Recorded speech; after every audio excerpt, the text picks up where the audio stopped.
분위기를 좀 바꿔보겠습니다. 아, 내 사장 친구니까 빨리 돈 줘.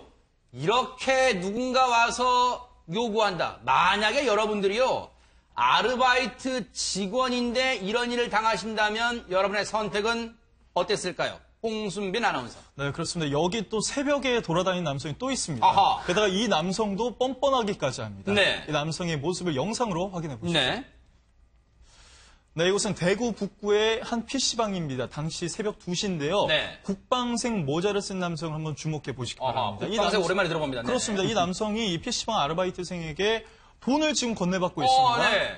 이 당시 이제 카운터에서 보관하고 있었던 돈 40만 원이라고 하는데 네. 이 남성이 아르바이트생에게 찾아옵니다. 그리고 내가 사장 친구인데 사장의 얘기를 다 해놨으니까 여기 있는 돈 다 내놔. 네. 이렇게 얘기를 한 겁니다.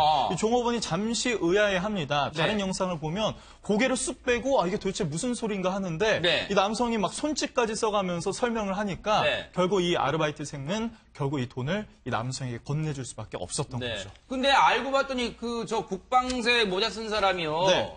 실제로 그 사장의 친구는 맞긴 맞아요? 아닙니다. 한번 알아보니까 네. 이 남성 말로는 주변에 술집을 운영하는 사장 친구라고 얘기를 해봤지만 네. 전혀 관련이 없는 남성이었고 네. 이 남성이 전국을 돌아다니면서 이런 아르바이트생을 노려서 아이고. 정말 많은 돈 1,593만 원을 가로챈 혐의를 받고 세상에 있습니다. 전국 석 달 동안입니다. 석 달 동안 전국 각지를 돌면 아마 전국 각지지만 아마 저렇게 심야 시간대 네. 아르바이트생들이 주로 근무하는 그런 이 장소만 주로 노렸던 것 같아요. 그렇습니다. 게다가 42곳에서 이런 범행을 저지른 건데 네. 결국 42명의 아르바이트생들이 정말 당황하게 된 거죠. 세상에.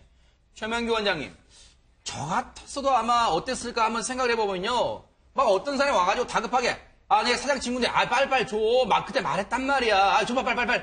이렇게 하면 아르바이트생 입장에서는 그 얘기 다 되신 건가요? 하고 줄 수밖에 없을 것 같기도 해요. 그리고 심야 시간, 새벽 시간이잖아요. 그러니까 이제 인생을 살다가 보면은 돌이켜놓을 때 도대체 내가 왜 그랬지 하는 순간이 생기게 될 때가 있는데요. 이 아르바이트생도 아마 매번 그렇게 되진 않았을 겁니다. 네네. 그러고 아마 제 생각에는 이 사람이 주인을 사장을 갖다 안다는 거에 대한 연기가 굉장히 확실했었던 것 같고요.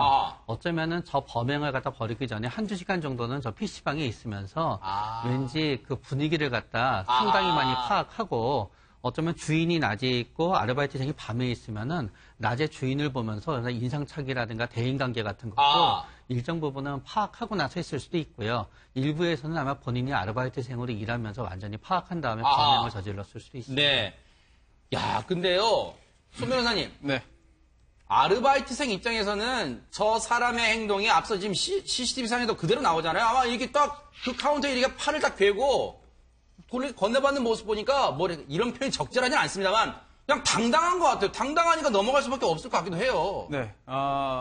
모든 사람이 저렇게 다 잘 할 수 있는 건 아닌 것 같아요. 특히나 저 사람이 여러 차례에 걸친 성공적인 범행 경력이 있기 때문에 어떻게 하면은 잘 되는구나. 어떻게 하면은 정말 사기를 성공할 수 있구나. 이걸 아는 것 같습니다. 그렇기 때문에 다른 사람도 아닌 이런 그 젊은 20대의 그 남성들을 다 속아 넘어가게 만드는 것인데요.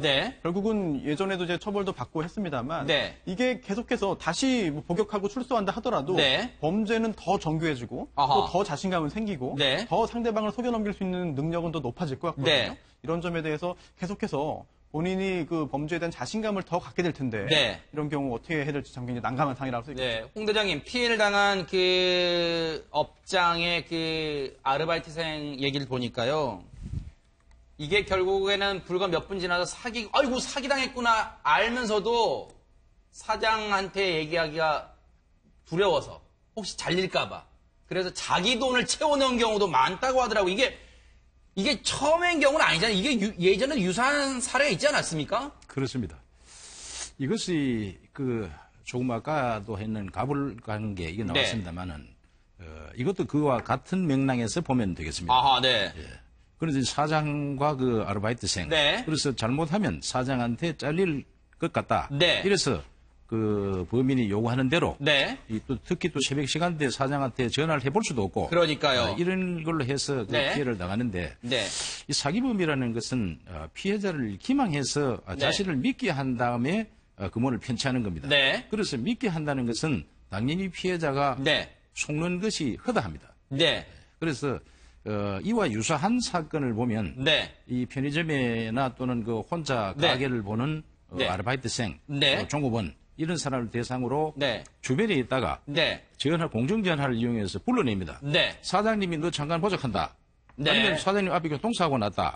이런 식으로 네. 사장이 급히 쫓아가는 사이에 아. 안으로 들어가서 그런 경우까지 있군요. 예, 이러한 경우. 그래서 네. 뭐 편의점이나 네. 이런 곳에서는 피해가 정말 많습니다. 네. 이러한 부분에 대해서 우리 경찰에서 네. 좀 세심하게 신경을 써서 피해를 줄이는 방안을 네. 연구해야 될 것으로 보입니다. 네. 다행히 이 사기범 검거가 됐습니다. 어떻게 검거가 됐는지 경찰 얘기 듣고 이어가 보겠습니다. 신고는 저희 인천 지역 중에서 남구 관할에서 3군데 PC방 아르바이트생분들이 이제 신고를 하셨어요. 근데 이제 처음에는 같은 사람인지는 몰랐고 이제 신고 받고 나서 보니까 3건이 이제 인상 차이가 같아서 한 사람이구나 이렇게 생각해서 수사를 시작했고요. 저희 이제 팀원들이 거의 한 일주일 가량 이제 CCTV 같은 것들을 추적을 해서 이 사람을 특정을 하게 됐어요. 검거 지역은 서울 쪽이었어요. 그 전날까지도 신고가 들어왔을 정도로 거의 매일같이 하고 있었어요. 일단 어떤 범행을 했는지 이제 본인의 기억을 잘 못하는 상태라서 많이 했다고만 하지 그 전에도 이제 한 건, 2건씩 이제 사탄 방법을 하다가 전에 2014년도 정도에 여러 건을 해서 상습사기로 복역을 마치고 출소해서 나왔다가 다시 또 같은 범죄를 저지르게 된 거죠. 네, 이제 거의 다 사용을 했다고 합니다. 그 전에 뭐 도박 사이트라든지 뭐 성인 PC방 이런 것들을 이용을 했기 때문에 다 소치를 한 것으로. 손 변호사님, 경찰 조사 결과 이 사람 이미 같은 수법으로 선고받고 복역한 경우가 있대요. 그런데 6개월 전에 출소했는데 생활비 벌기 위해서 범행했대요. 이거 변명 아니에요? 변명이죠. 그리고 만약 생활비를 벌기 위해서 돈이 없어서 범죄를 저질렀다라고 네. 하더라도 범죄 사실이 없어지지는 않습니다. 아하. 물론 양형에 있어서 고려가 될 수는 있겠습니다만 네. 실제로 정말 생활비가 없어서 네. 저럴 수밖에 없었는지 여부를 따져봐야 되는 것이고 네. 설령 그렇다 하더라도 크게 참작할 사연은 아닌 것으로 보입니다. 그러네요. 반드시 죄값을 달게 받길 바라겠습니다.